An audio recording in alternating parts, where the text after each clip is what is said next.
Go ahead. Good talk, everybody. Motzei Shabbos, Parshat Shmos. We are learning Sichos Haran, Sicha Nun Daled. Let's just take a quick look here. I took two Sichos and put them in of their own and share the text with you. Just give me a second.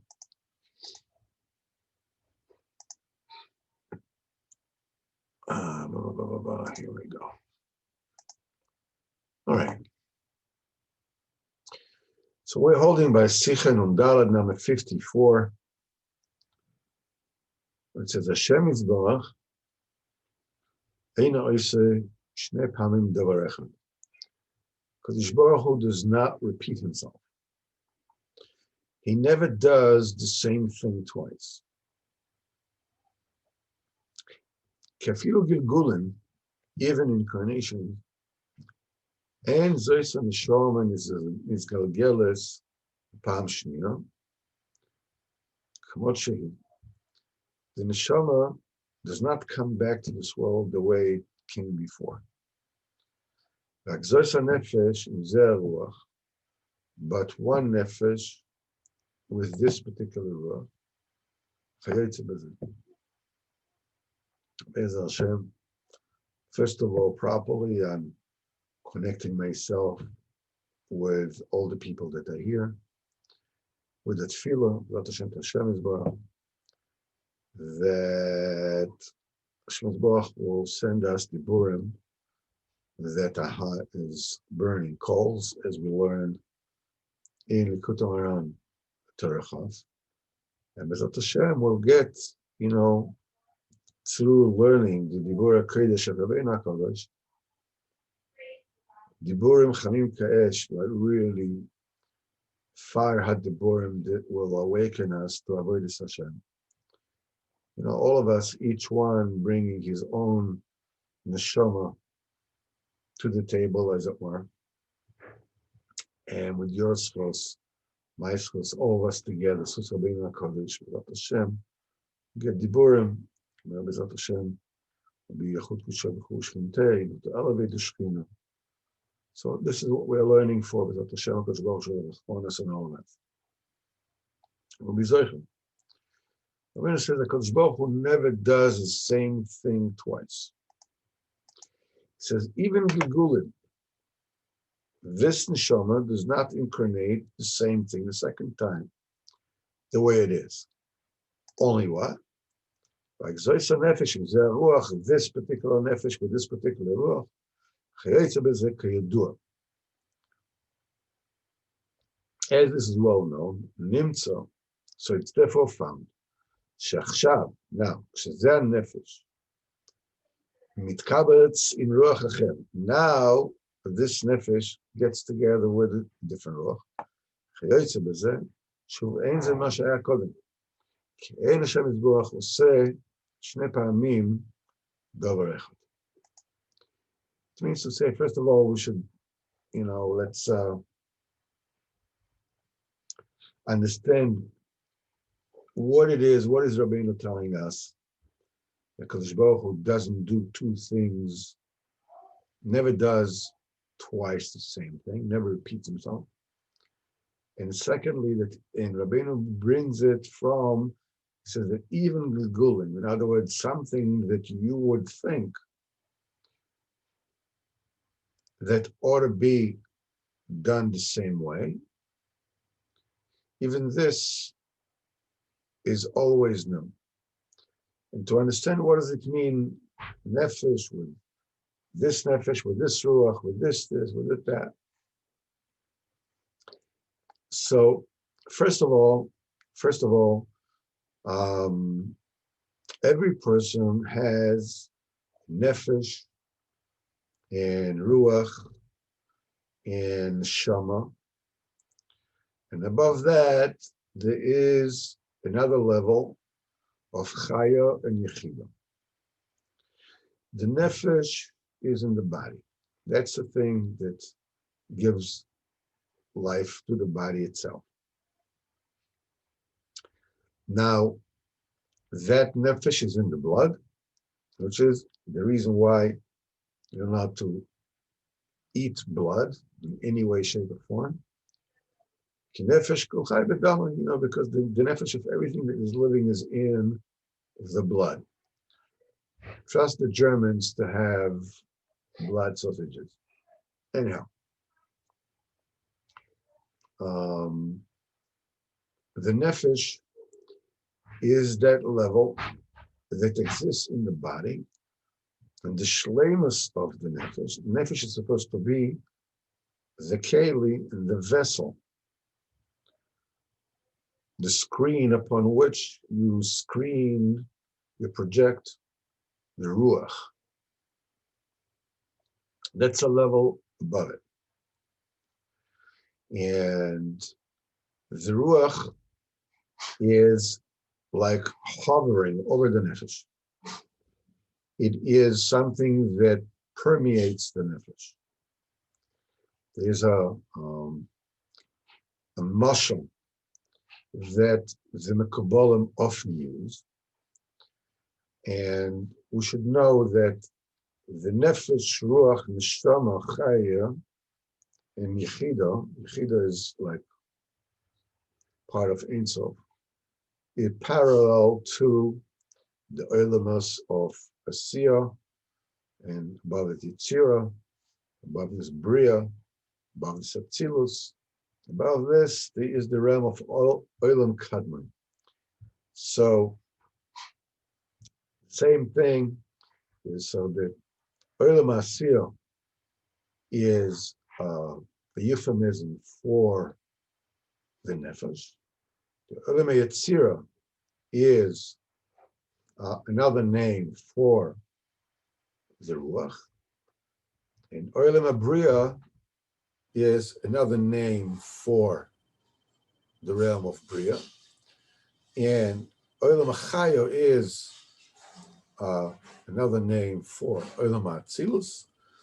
And the Yechida is another name for Olam Kadmon. Same way, the five personas, which is, the Saba, Abba, Ima, Zer Anpin, and Malchus. Malchus is the Nefesh, is the Olam Asiya, and the Zer Anpin is the Olam Yitzira, and the Ima is Olam Bria, and Abba is Olam Atzilus, and Saba is Olam Kadmon. Or you can have it, the Malchus is the Asiya, the Olam Aketer is Olam Kadmon, Chochma, Olam Atzilus, Bina, Olam Bria, and so forth and so on. And all the six spheres from Chesed, Netzach, Hod, Yesod, this is the six Sefirot which exist in Olam HaYetzirah. And the Malchus is this world. Now, the Mekubalim gave a wonderful mashal, a parable that explains the function of each one of those nekudas, of these levels. And the parable that they use is the parable of the glass blower. Now, in the days of old, you had a glass blower. That's the way that they used to make all glassware. And, very, very expensive glassware. Those that are handmade. Maybe somewhere they're still made by hand, especially the artistic one for sure. The way that this is done, the way that glass blowing is done, is that you take a person takes a tube, and that tube, he puts that tube into molten glass in the furnace, okay? And with the tube, he picks up a glob of molten glass, okay? And the glass is viscous, so, and it's semi-viscous, as it were. And what he does is he puts his mouth on the tube and he blows. The air blows through the tube. And what it does is it takes the glob of glass and it creates a bubble inside, right? Now it's very, very hot. And the glass maker has in his hand, he has a tool, a sharp tool, which is able to manipulate the glass while he's blowing. And he turns it and he gives it form, whatever it is. And when the glass has been blown to the desired size and has been shaped properly, then he disconnects the keli and he finishes it off while it's a whole art, very intricate art of glass blowing, okay? So the glass itself, the process is that the artist has an idea in his mind of what kind of artifact or a dish that he wants to create, all right? That idea is in the mind of the glassblower, all right? Now, the actual air that is going to be blown into the glass is in the lungs of the glassblower. So the idea and the initial air are still within the person of the glassblower, all right? Now, the mouth of the glassblower is on the pipe. And this is where he's blowing the air into the pipe. The air comes out of his lung and it meets the pipe, and this is where the air goes in. The air starts from his mouth and it travels through the tube into the glob of molten glass. The tube is the messenger boy that, or the interface, to use a more modern definition, to bring from the mouth of the glassblower into the media, which is the glass, right?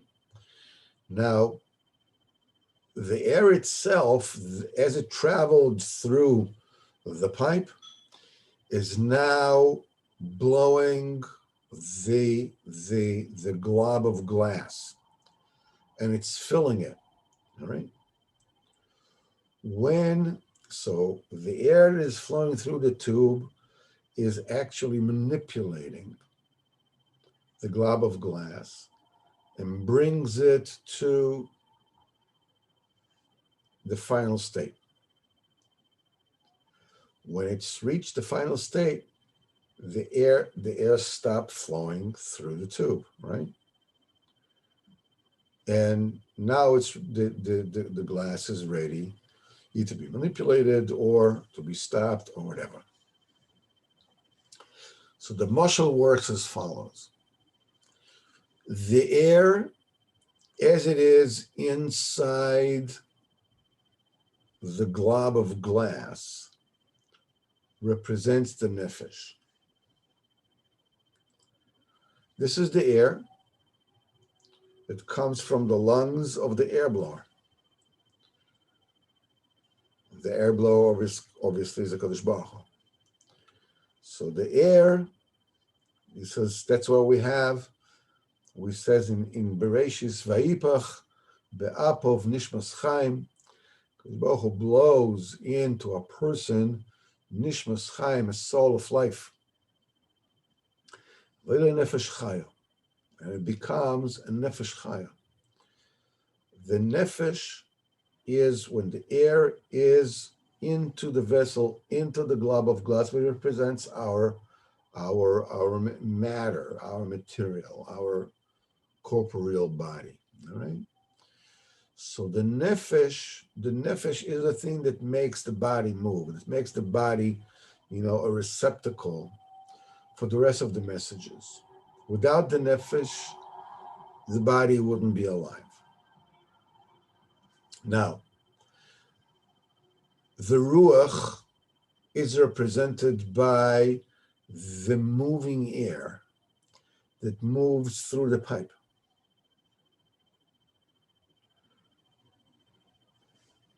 The neshama represents the blower blowing into the pipe. It's neshama milshon neshima. The blower is breathing into the pipe.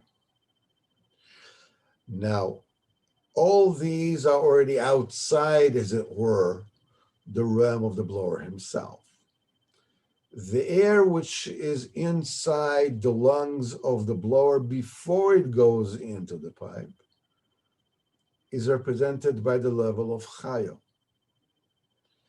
And the idea that the blower has of who and what and how the vessel is going to be, which is in the mind of the blower, is parallel to the level of Yechida, in which you and HaKadosh Baruch Hu are one thing, as it were, in the mind of HaKadosh Baruch Hu.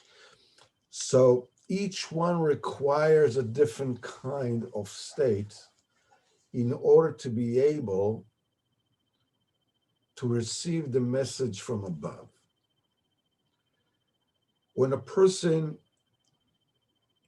is all verhitzt, is all like confused, is all, blowing in every direction in this world, because he's arguing with people, because he's unhappy with what's going on with his life, because all kinds of things are confusing him. He is not open to receive subtle messages. He's too busy being busy. He's too stormy inside. When there's too much going on, you don't have the bandwidth to understand things that are subtle. The only way that you can actually get to the state where you are able to receive messages from above, as we will explain that in a minute, is when the nefesh is in a state of menucha. That's why we say about Shabbos, Uvayom HaShvi, Shavas, Vayinofash. So when we want to represent the state of menucha at its ultimate, at its apex, at its perfection, we call it veinofesh, nefesh. It works both ways. It means that the nefesh is at its highest level. It is where the ultimate state where it actually needs to be and supposed to be. It's when it is in menuchas hanefesh, a state of menucha. the glass creation, I don't know, cup, whatever it is complete and is ready to have content in it, when the air that has been blown into it, it has reached the desired size, and the air does not blow anymore into it. The air comes into a state of menucha, of rest, in the glass. It is only in such a state then you can start feeling the excitement of the Ruach. Because the Ruach is a much more subtle progression.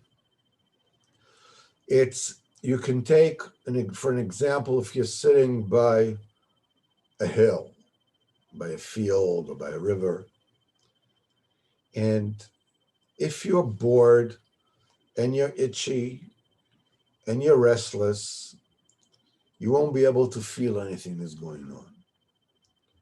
But if you are in a state of rest, of menucha, you're not troubled by anything in your nefesh, you are able to feel the subtle, soft caress of the ruach, of the wind on your face. You can feel it. You are able to receive the message of the ruach only when your nefesh has achieved a state of menucha. Obviously, it's not all and everything, but as much as you are able to achieve menuchas nefesh, this is as much as you are able to receive the messages, as it were, of the ruach, because the ruach is the messenger. The state of neshama is mostly beyond the body. This is the mouth that is blowing the air into the pipe. This is no longer just a wind, which is a movement of air, which is largely impersonal. It's moving wind. It's a message. The breath as it comes from on the level of neshama is very intimate. Like somebody that you know and love that breathes on your neck. And if that's a different kind of air, this is an intimate connection. The level of neshama is the intimate of where you and the breath of HaKadosh Baruch Hu are becoming very, very close, like somebody who's breathing on you. The air represents somebody else, not just a message that has been sent through the pipe from here to where you are. And as we said, above that there is the Chaya and the Yechida. And we're really not even talking about the Chaya and the Yechida because they really have nothing to do with us, as it were. I mean, as far as we can comprehend these things. Nevertheless, we need to understand that these things exist. Our avodah is mostly in those three levels of nefesh and ruach, neshama, and when you're finishing those levels, you get into Chai Yechida automatically. Now, an important piece of information to know is that each one of those five, like all the inyanim in Kabbalah, is what's it called? Is a fractal manner. In other words, each one of them is comprised of all of them. The nefesh has nefesh the nefesh, ruach the nefesh, neshama the nefesh, and chaya the nefesh, and yechida the nefesh.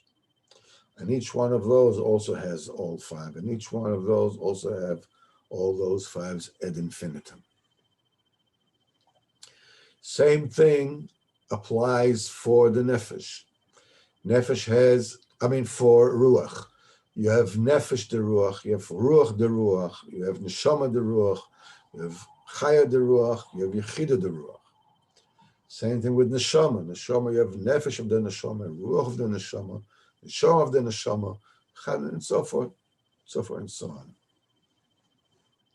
Obviously, these are parallels to Olam Asiyah. In Olam Asiyah, you have Asiyah de Asiyah, you have Yitzira de Asiyah, you have Bria de Asiyah, you have Atzilus de Asiyah, you have, and you have Adam Kalman de Asiyah. In Olam Yitzir, you have Asiyah de Yitzira, Yitzira de, and so forth and so on. They're all parallel to one another.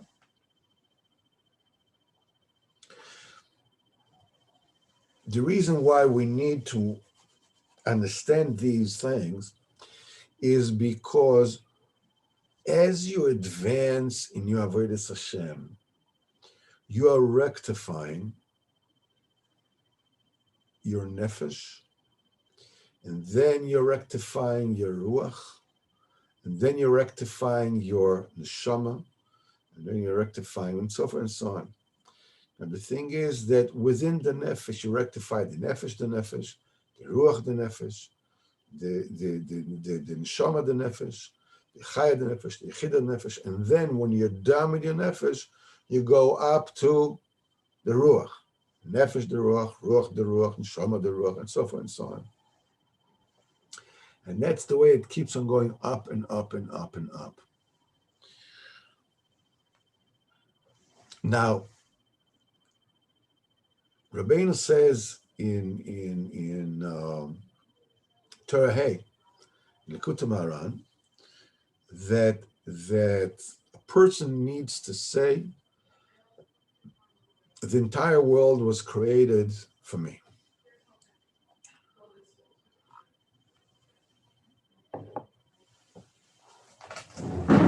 Give me a sec.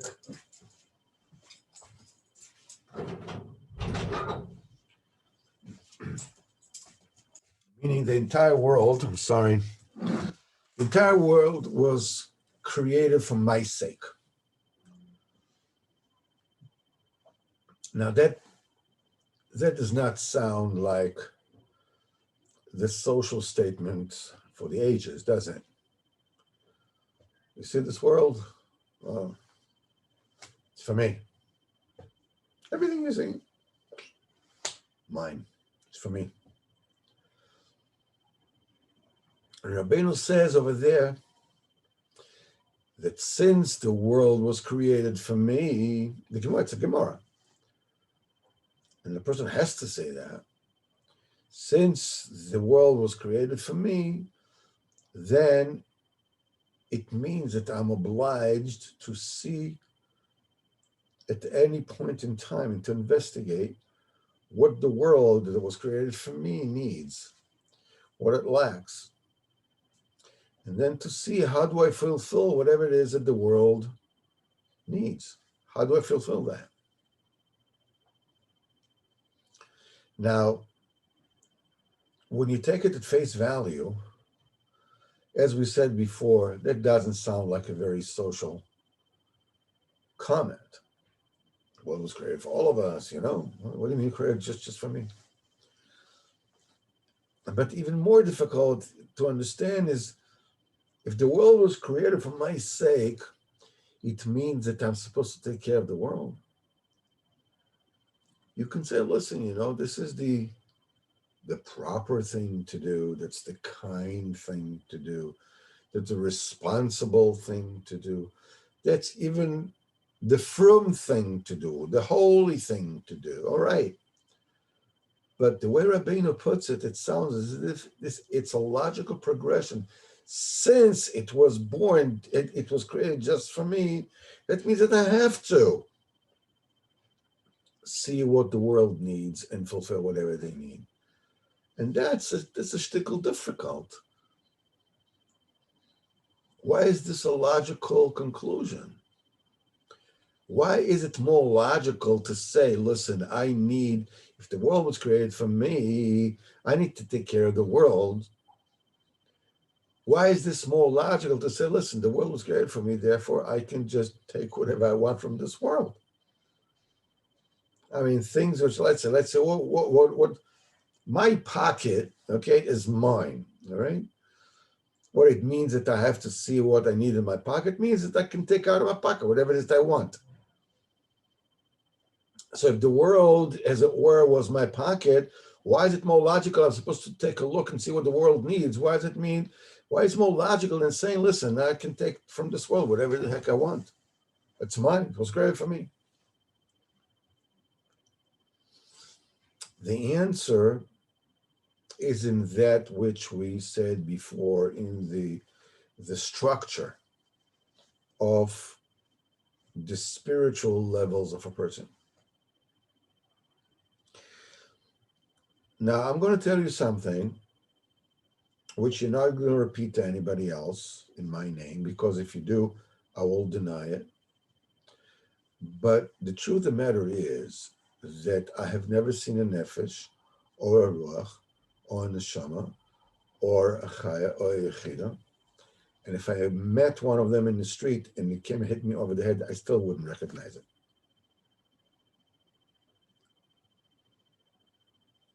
How in the world am I supposed to fix them? How am I supposed to rectify them? Absolutely no idea. I don't know what the neshama is, or what the ruach is, or what the nefesh is, and how much more so I don't know how to rectify them. That's what Rabbeinu says in Torah Hay. Rabbeinu has created a world in which there's a wonderful, incredible mechanism, a reciprocal mechanism that is constantly at work. When you give, you get. When you take, you lack. What do you mean when you take, you lack? When you take, you have, no? No. If you ever have a kid or any person that you know, it could be you, it could be your wife, it could be your kids, it could be anybody that you know that is demanding,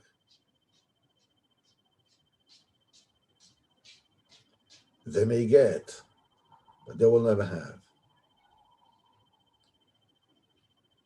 It's the kid that always demands, that feels that he never ever got anything from you,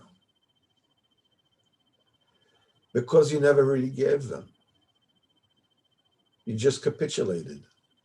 You gave up, you surrendered. Okay, just don't make your loch and cup here, leave me alone. So maybe they got whatever it is that they were hacking you at Chinik to get, but they never got, they took. And that which you take, you end up not having. Not that you don't have it physically, but you never got, you never received. A person who takes never has. A person who steals becomes a thief. A person who kills becomes a killer. We see this most potently in the mitzvah of tzedakah. So the Gemara says, more than the balabais, the rich person, the gift tzedakah is doing with the poor person does with the balabais. Because when you're giving, this is when you're getting. Very interesting. The word venatnu, it means that you're supposed to give. Naton titen venatnu, the word venatnu is spelled the same way, forwards and backwards. V'natnu, you can read it backwards also, v'natnu. Whatever it is you're giving, you're being given back. When in English they call it what goes around comes around. Whatever it is that you do is being done to you. If you hurt somebody, you're hurting yourself. When you hit somebody, you're being hit. When you're being kind to somebody, you're getting kindness. When you're giving, this is when you're getting. So Kadosh Baruch Hu created a whole world in which you have a set of mitzvahs. Here the right thing to do is to give. Here the right thing to do is to take. Here the right thing to do is to not look. Here's the right thing to do is to eat. And here's the right thing to do is not to eat. Here's the right thing is to put on a fire. Here's the 28, 24 times, a season to do this. And as Shlomo Melech says, in Koheles. What happens is that inside, I don't know if you ever saw, on a computer, when you do a defrag. So it shows you the memory of the computer in little squares, with lights that are blinking. And the thing is that as you use the computer, so it writes different kind of memory, giblets, whatever it is, all over the place.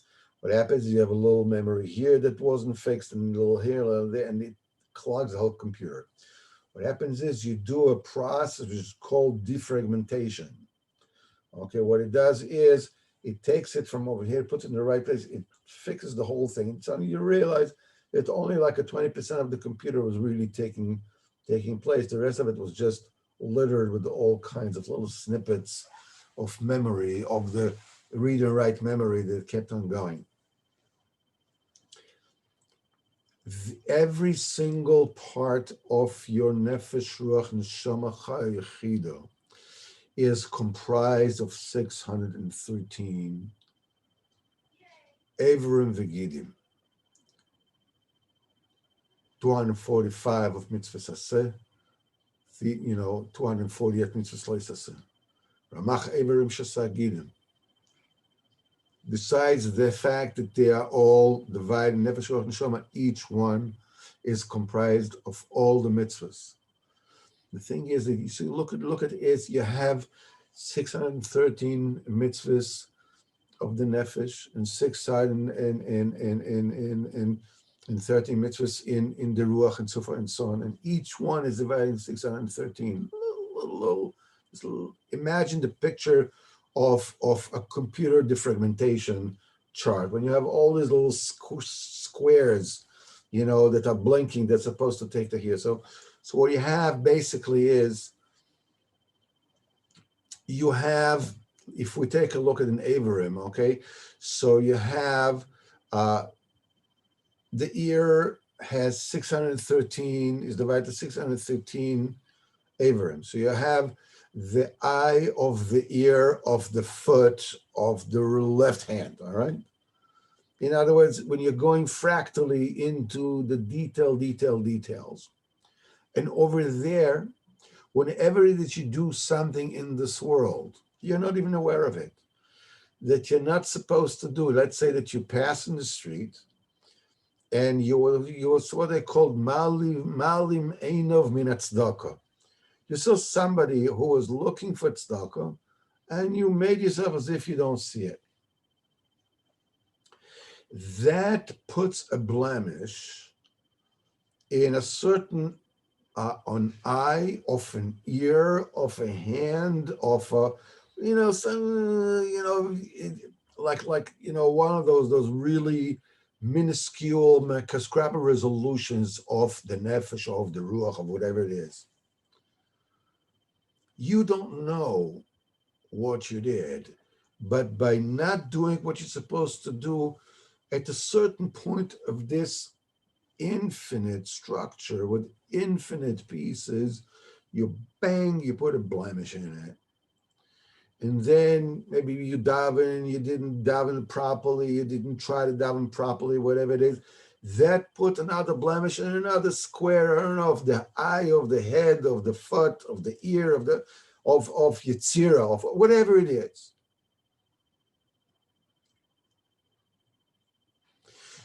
The only thing you need to do is let's say you go in the street and you see a poor person and you take out a penny from your pocket and you give it to the poor person. That automatically rectifies a certain little minuscule of a nefesh, the ruach, the ear, the eye, the foot, and the thing, and this and this, in the shama. Simply by behaving the way that you need to, according to the ways of the Torah, you're already supplying the rectification to all those, meaning the defragmentation, this little square, wherever it needs to do. And the Kadosh Baruch Hu brings them all to you according to the needs of your nefesh, ruach, neshama, chai, yechida.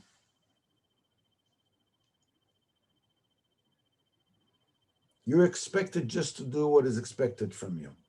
The minute you do it, it fixes whatever it needs to be fixing in all this incredibly, impossibly complex mechanism. Now, when you are in this world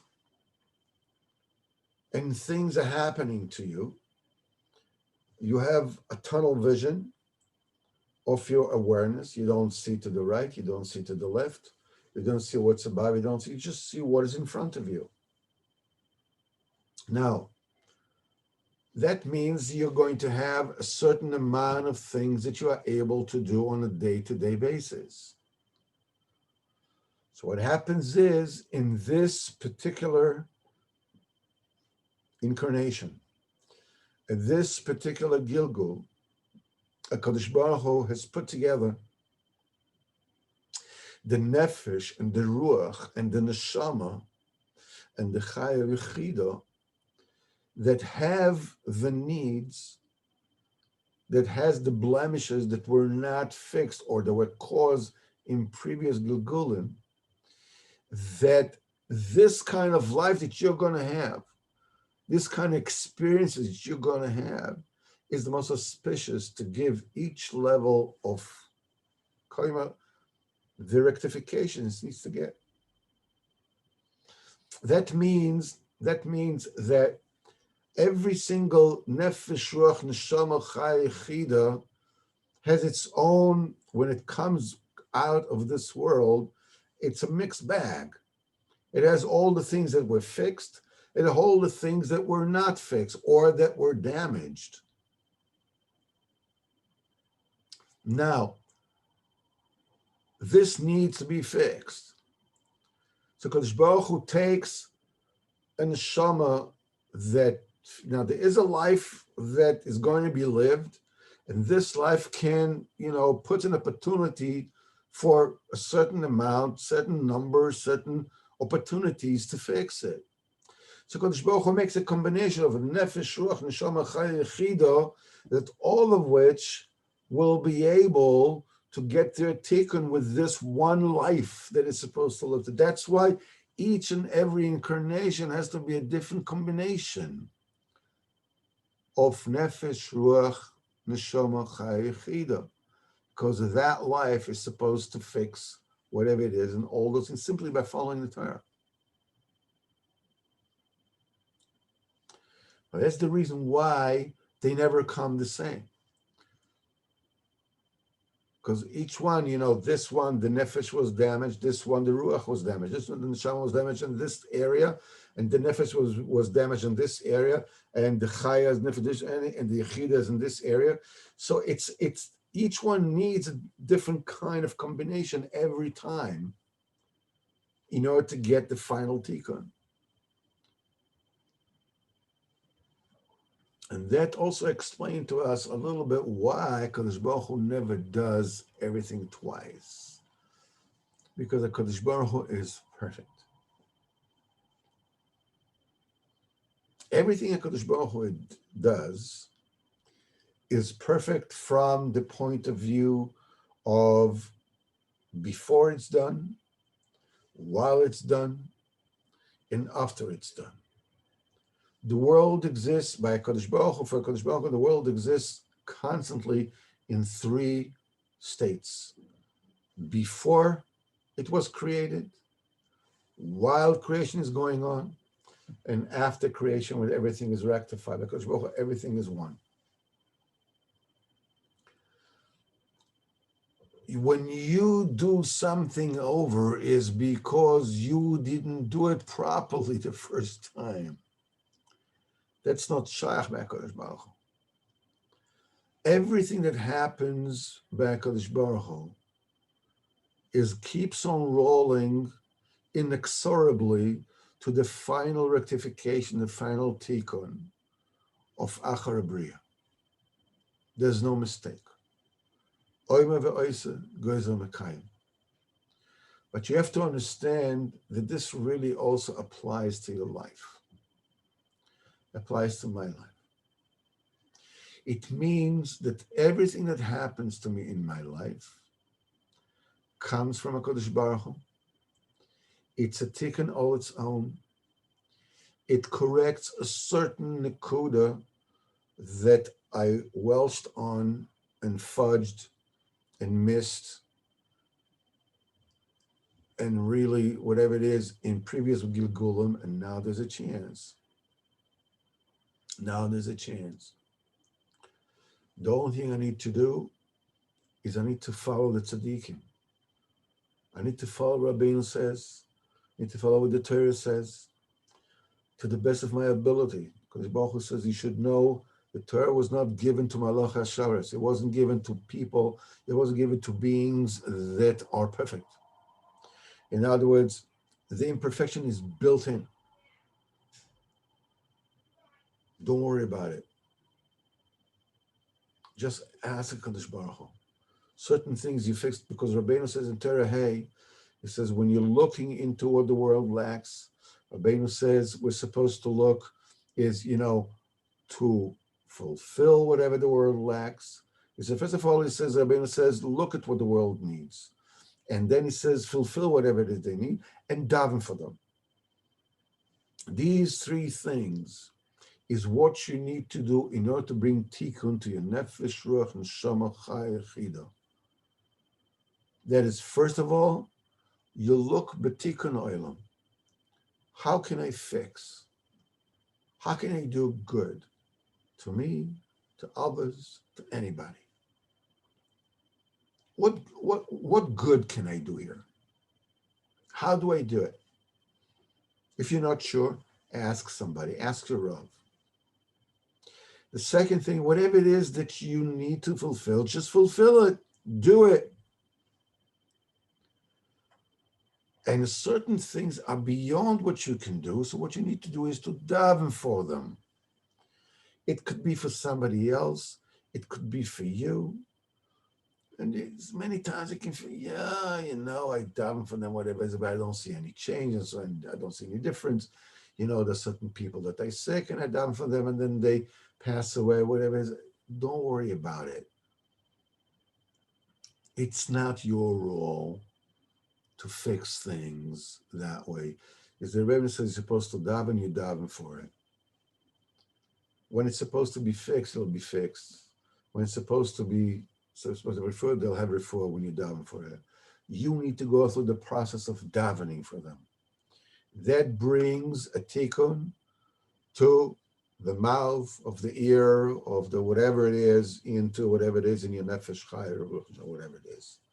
And that's the way you keep on fixing, defragmenting, fixing another point, another point, another point, another point, another point. Nothing ever repeats itself because everything is perfect, including you. If you find yourself in a situation which you can't even daven, So you wait. That is a tikkun of its own. If you can't wait, you think, I can't even wait. That is a tikkun of its own. Everything that you do in Avodas Hashem is a tikkun. To the nefesh, to the ruach, to the chaya, or to the yichida, whatever it is. All the time becomes more and more and more perfect. Okay, this will be in Mitzvah Hashem, the shir for tonight.